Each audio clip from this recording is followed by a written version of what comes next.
کسی عضو کے ساتھ، ایسے عضو کے ساتھ، خواہ وہ پیٹھ ہو یا اور ایسا عضو ہو ران وغیرہ، شرمگاہ وغیرہ، ان کے عضو سے تشبیہ دینا جس کی طرف نظر کرنے کی ہم سب کو اجازت نہیں، ہمیں اجازت نہیں۔ مثلا بیوی کو کہہ دیا انت علیہ کظہر امی، تو میرے لیے میری ماں کی پیٹھ کی طرح ہے، یا کہہ دیا انت علیہ کظہر اختی، تو میرے لیے میری بہن کی پیٹھ کی طرح ہے، بہن بھی محرمات ابدیہ میں سے، یا ظہر کا لفظ نہیں استعمال کیا، اس نے جو فخذ ان کا ران کا لفظ استعمال کیا، انت علیہ کفخذ امی، تو میرے لیے میری ماں کی ران کی طرح ہے، میری ماں کی شرمگاہ کی طرح ہے۔ اس طرح کے الفاظ استعمال کرنا زہار کہلاتا ہے۔ اسلام کا سب سے پہلا زہار حضرت اوس بن صامت رضی اللہ تعالی عنہ نے اپنی بیوی حضرت خولہ سے کر لیا تھا، جن کے بارے میں 28ویں پارے کی شروع کی سورہ مجادلہ کی آیت نازل ہوئی اور زہار کے احکام بیان کیے گئے۔ قد سمع اللہ قول التی تجادلک فی زوجہا، زمانہ جاہلیت میں بھی زہار کا رواج تھا اور اس سے حرمت ابدی ثابت ہو جاتی تھی، لیکن اسلام نے زہار کو تو باقی رکھا لیکن اس سے حرمت ابدی نہیں ثابت ہوتی، بلکہ اگر یہ لفظ کسی نے اپنی بیوی کو بول دیا پھر کفارہ دے دے تو حرمت ختم ہو جائے گی۔ کفارہ قرآن میں موجود ہے، تحریر رقبہ ہے، غلام آزاد کرنا، یا 2 مہینے کا روزہ رکھنا ہے، مسلسل ہے، اور اسی طریقے سے کفارے کے سلسلے میں تفصیل آپ نے فقہ کی کتاب کے اندر پڑھ لی ہے، قرآن کریم کا 28ویں پارے میں بھی موجود ہے۔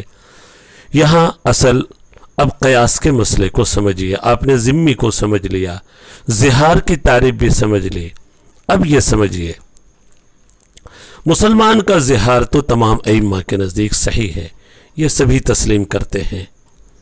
مسلمان اگر اپنی بیوی کو کہہ دیتا ہے تو میرے لیے میری ماں کی پیٹھ کی طرح ہے، بیوی حرام ہو جائے گی، ظاہر کا لفظ استعمال کیا، فقط ان کا، یہ تمام ائمہ تمام فقہاء اس کو تسلیم کرتے ہیں۔ لیکن اگر ذمی اگر اپنی بیوی سے زہار کر لیتا ہے، ذمی کا زہار صحیح نہیں ہے، لیکن امام شافعی رحمۃ اللہ علیہ نے فرمایا جس طریقے سے مسلمان کا زہار صحیح ہے، ذمی کا زہار کرنا بھی اپنی بیوی کے ساتھ صحیح ہے۔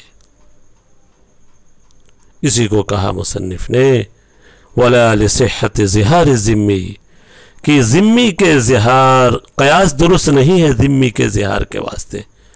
مسلم کے زہار پر جو شواف حضرات نے قیاس کر لیا، یہ قیاس درست نہیں ہے امام شافعی رحمۃ اللہ علیہ کا۔ وجہ کیا ہے؟ قیاس کے صحیح ہونے کی آپ نے شرط پڑھی ہے، بعین ہی حکم کو فرع کی طرح متعدی کرنا، یہاں پر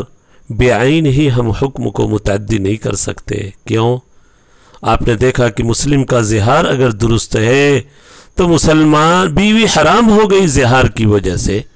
کفارہ دے دے گا وہ مسلمان تو اس کی حرمت ختم ہو جائے گی، اس کی حرمت متناہی ہے، کفارے کی وجہ سے ختم ہو جا رہی ہے۔ لیکن آپ بتائیں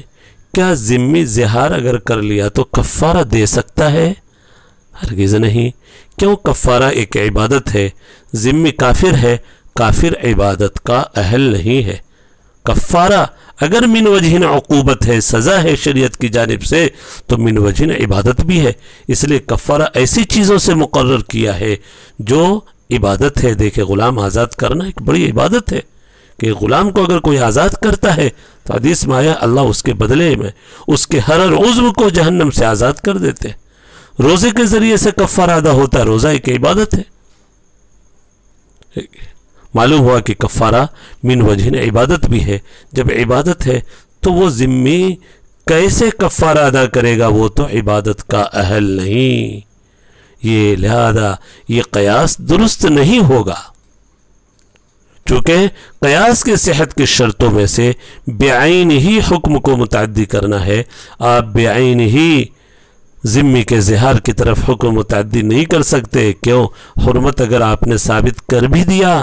تو وہ حرمت کیسے ختم ہوگی؟ مسلمان کے زہار کی حرمت تو ختم ہو جا رہی کفارہ ادا کرنے سے، لیکن ذمی کے زہار کی حرمت کیسے ختم ہوگی؟ لا یستقیم التعلیل، عبارت دیکھیے پھر سے، لا یستقیم التعلیل، قیاس درست نہیں ہے لصحت ظہار ذمی، ذمی کے ظہار کی صحت کے واسطے، لکونہ تغییرا للحرمت المتناہیت بالکفارت فی الاصل، کیونکہ اس کے بدل دینے کی وجہ سے اس حرمت کو جو ختم ہو جاتی ہے کفارے سے، اصل سے مراد زہار مسلم ہے، مسلم کے زہار میں حرمت ثابت ہوئی تو کفارے سے ختم ہو جائے گی، لیکن جو آپ نے ذمی کو قیاس کیا ہے الى اطلاقها فی الفرع عن الغایہ، اس حرمت کے فرع کے اندر غایت سے مطلق ہونے کی طرف، یعنی یہاں پر حرمت کی کوئی انتہا نہیں ہے بلکہ حرمت مؤبدہ ثابت ہو جائے گی، لہذا یہ قیاس نہ کیا جائے، یہ قیاس درست نہیں ہے۔ آگے ایک اور مسئلہ سمجھے، جو ضمنی تیسری شرط آئی تھی جیسے مصنف نے کہا تھا کہ ہوا نظیر ہو، وہ فرع اس اصل کے مثل ہو، یہ ہونا چاہیے۔ اس کے اوپر ایک مسئلے کی تفریح آپ سن لیں، چھوٹا سا مسئلہ ہے، وَلَا لِتَعْدِيَةِ الْحُكْمِ مِنَ النَّاسِ فِي الْفِطْرِ إِلَى الْمُكْرَهِ وَالْخَاطِ لِأَنَّ عُذْرَهُمَا دُونَ عُذْرِهِ فَكَانَ تَعْدِيَتُهُ إِلَى مَا لَيْسَ بِنَظِيرِ۔ لا یہاں پر بھی فعل محذوف ہے، لا یستقیم التعلیل، قیاس درست نہیں ہے ناسی سے بھول کر افطار کرنے والے کے حکم کو متعدی کرنے کے لیے مکرہ اور خاطی کی طرف، اس لیے کہ ان دونوں کا عذر ناسی کے عذر سے کمتر ہے، لہذا یہ متعدی کرنا ہوگا علامہ ایسے فرع کی طرف جو اس کے ہم مثل نہیں ہے۔ اس مسئلے کو بھی آپ مختصراً سمجھیں، یہ مسئلہ خوب اچھی طرح آپ جانتے ہیں، اگر کسی نے بھول کر روزے کی حالت میں کھا پی لیا تو اس کا روزہ نہیں ٹوٹتا، چونکہ حدیث میں اللہ کے نبی صلی اللہ علیہ وسلم نے فرمایا ایسے شخص کے بارے میں، انما اطعمک اللہ وسقاک، اللہ تبارک و تعالی نے تجھے کھلایا ہے، تجھے پلایا ہے، ناسی یعنی جو بھول کر کھا پی لے اس کا روزہ نہیں ٹوٹتا۔ یہ مسئلہ اپنی جگہ پر مسلم ہے۔ ایک دوسرا مسئلہ ہے مکرہ اور خاطی کا، اگر روزے کی حالت میں اس کو مجبور کیا گیا روزہ کے توڑنے پر، یا غلطی سے کسی نے کھا پی لیا، خاطی کلی کر رہا تھا، حلق سے پانی اتر گیا، خاطی ہے، چکھنے کی اجازت ہے، چکھ رہا تھا، چکھنے میں کوئی دانے کا کوئی حصہ حلق سے نیچے اتر گیا، یہ خاطی ہے۔ مکرہ اور خاطی کا روزہ ٹوٹ جائے گا، یہ ہمارے نزدیک ہے، احناف کا مسلک یہ ہے، روزے کی حالت میں کسی کو مجبور کیا گیا روزہ توڑنے پر، خاطی غلطی سے کچھ کھا لیا، نسیان الگ ہے، خاطی الگ ہے، مکرہ اور خاطی کا روزہ ٹوٹ جاتا ہے۔ حضرت امام شافعی رحمۃ اللہ علیہ فرماتے ہیں نہیں، جس طریقے سے ناسی کا روزہ نہیں ٹوٹے گا، بھول کر کھانے پینے کی وجہ سے ناسی کے اوپر انہوں نے قیاس کر لیا، مکرہ اور خاطی کو بھی، مکرہ اور خاطی کا روزہ بھی نہیں ٹوٹے گا، قیاساً علی الناسی، ناسی پر قیاس کیا ہے۔ ہم کہیں گے یہ قیاس آپ کے لیے درست نہیں، قیاس کی صحت کی شرط بیان کی گئی، ہو نظیر ہو، وہ اس کی مثل ہو، وہ اس کی نظیر ہو، اور یہاں پر مکرہ اور خاطی ناسی کی نظیر نہیں، ناسی کا عذر قوی ہے اور مکرہ اور خاطی کا عذر کمتر ہے۔ ناسی کا عذر قوی اس لیے ہے کہ ناسی کا جو فعل ہے اس کی طرف، خود ناسی کی طرف منسوب نہیں بلکہ صاحب شرع کی طرف اللہ نے اپنے طرف منسوب کر لیا کہ وہ نہیں کھا رہا ہے، وہ نہیں پی رہا ہے، اللہ نے اسے کھلایا اور پلایا، انما اطعمک اللہ وسقاک،